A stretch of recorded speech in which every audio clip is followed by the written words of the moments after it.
Uyu niguo thina uria aikari a Rumuruti makoretwo naguo thutha kurima migunda na kuhanda irio.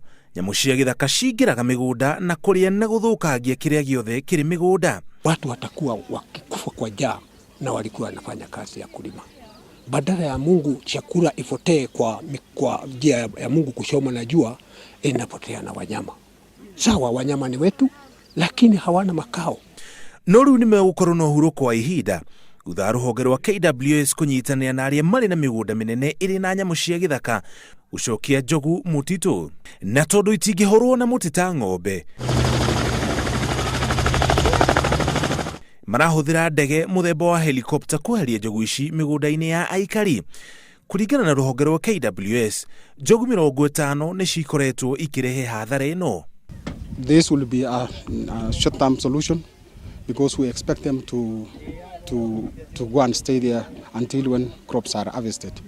But after that, we would want to have a long-term solution that will involve every stakeholder, because these problems are going to increase year by year as human population increases.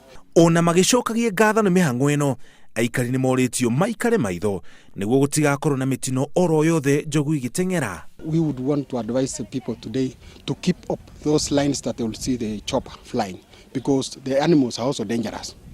They may turn wild and we don't want anybody to be injured in this, and sometimes we may also use live rounds. Waambie watoto waondoke, wasifuate ndovu, wasianze kwenda kukimbizana ndovu.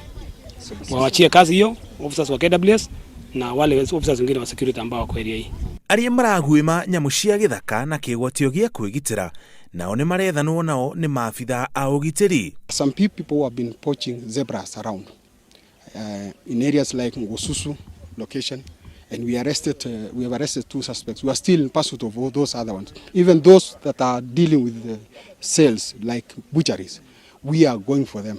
Thina uyu wa kugiana na nyamu cia githaka ukoragwo kundu kuingi kuria aikari maikaraga hakuhi na mititu. Nyamu cia githaka igiuka migunda-ini yao gwethagia kuria.